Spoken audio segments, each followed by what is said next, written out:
Yellowstone series finale set an unwanted record for the Taylor Sheridan franchise. Although it may have originally been intended to go longer, the hit neo-Western drama Yellowstone came to an end with the season 5 finale, which unfortunately earned an undesirable record within the Yellowstone franchise. Each season of Yellowstone and its spin-offs prior to the back half of season 5 earned generally positive reviews, regardless of review platform. However, the overstuffed 6 episodes that closed the show out once and for all were met with mixed reviews for a plethora of reasons, virtually all of which stem from Kevin Costner's early departure from the show. Costner left the show to pursue his passion project, the epic 4-part Western drama series Horizon, an American saga, and in doing so essentially hit the fast-forward button on Yellowstone.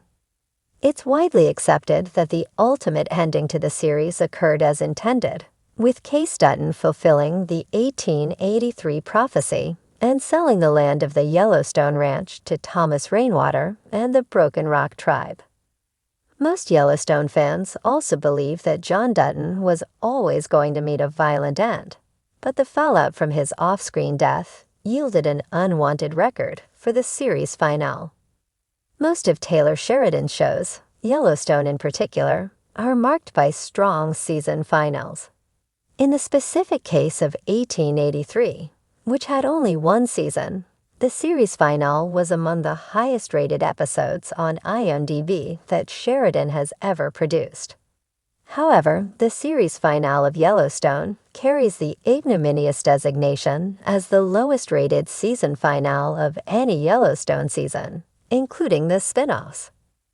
While IMDb is of course not the ultimate authority when it comes to judging the quality of a TV show, it's a good reflection of the general public's opinion of a specific episode or movie.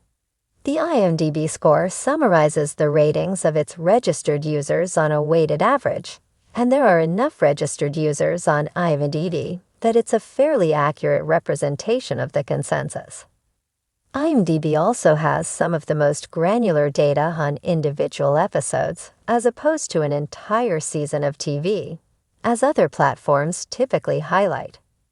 With Kevin Costner leaving the show midway through season 5 and no prior setup for his sudden departure, it was always going to be a nearly impossible task for Sheridan and his writers to come up with a perfectly satisfying conclusion to all the narratives that had been built up across 4.5 seasons of television. With just 6 mega-sized episodes in which to wrap everything up, Yellowstone had to address the murder of John Dutton, put an end to Jamie and Beth's deadly conflict, write off all the ranchers, and fulfill the 1883 prophecy. Despite a truly admirable attempt by Sheridan and his team, the final 6 episodes were simply unsatisfying.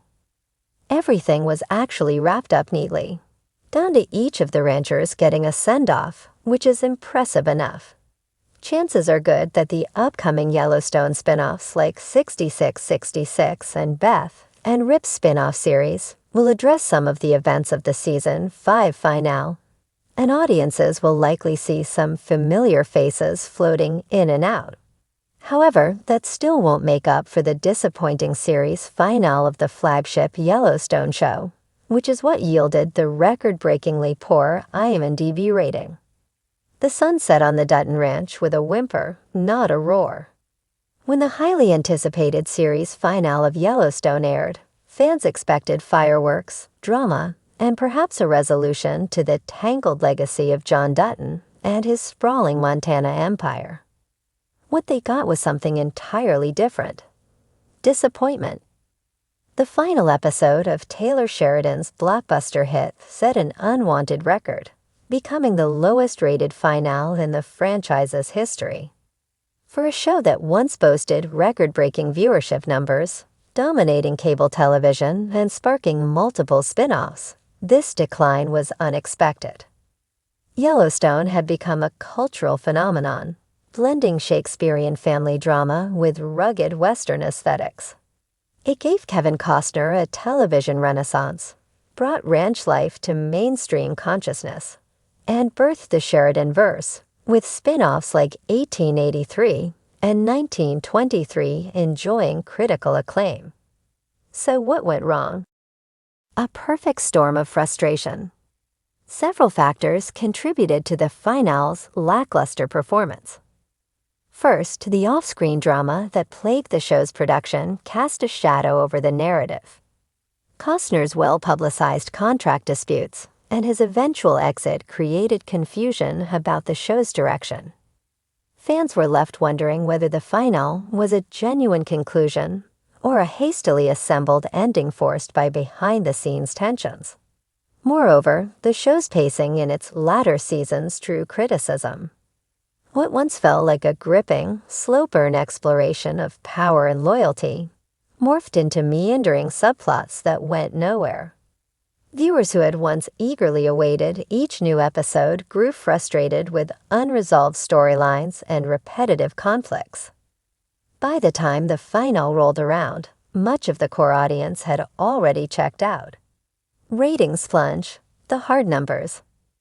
The finale garnered 6.5 million live viewers, a stark contrast to the show's peak, when episodes regularly attracted upwards of 12 million. Social media buzz, which once lit up with each plot twist, was notably subdued.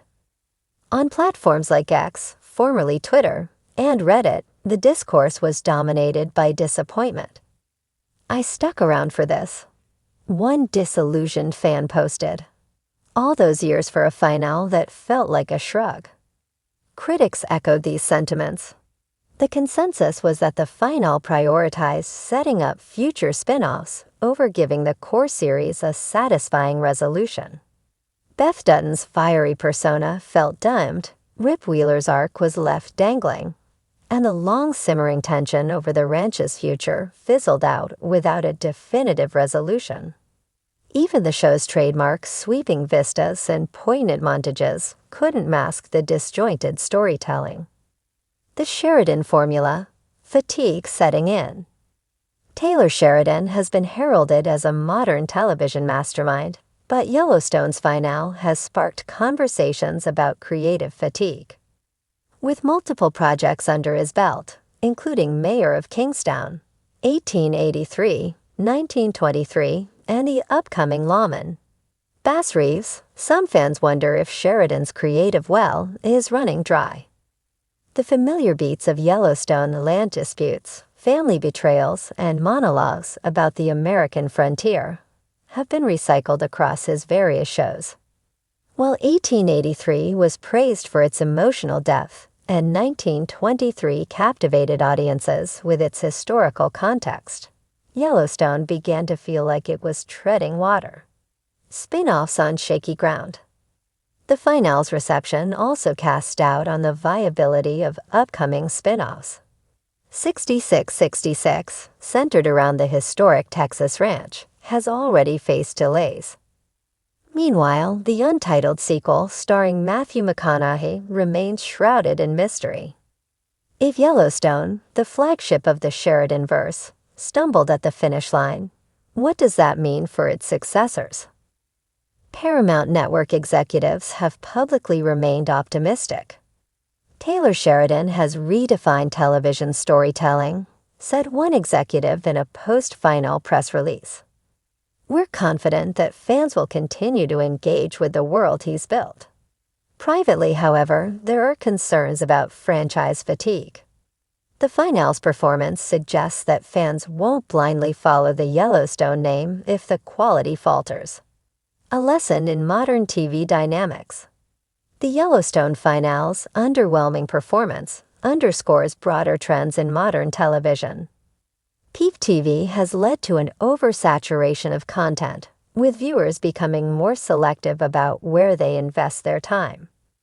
Loyalty to a franchise isn't guaranteed, especially when competing with the endless stream of new content from streaming platforms. Additionally, the shift from appointment viewing to binge watching has impacted shows like Yellowstone. While the series thrived on week-to-week discussions, the fragmented release schedules and hiatuses between seasons disrupted viewer engagement. By the time the finale aired, the once fiery fandom had cooled. The legacy of Yellowstone. Despite the finale's disappointing performance, Yellowstone's impact on television is undeniable. It proved that Westerns could still captivate modern audiences. It catapulted stars like Kelly Reilly and Cole Hauser to new heights and laid the groundwork for a sprawling universe that could endure beyond the main series. But as the dust settles on the Dutton Ranch, the finale serves as a cautionary tale. Storytelling matters more than franchise potential. Fans who invest years in a narrative expect a payoff. When that payoff feels like a stepping stone to future projects rather than a genuine conclusion, disillusionment sets in.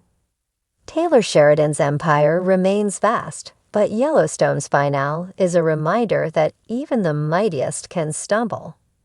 The Duttons may have fought to protect their legacy, but the show's own legacy now carries the burden of an ending that left viewers unsatisfied and set a record no showrunner wants. The most disappointing finale in the franchise's history.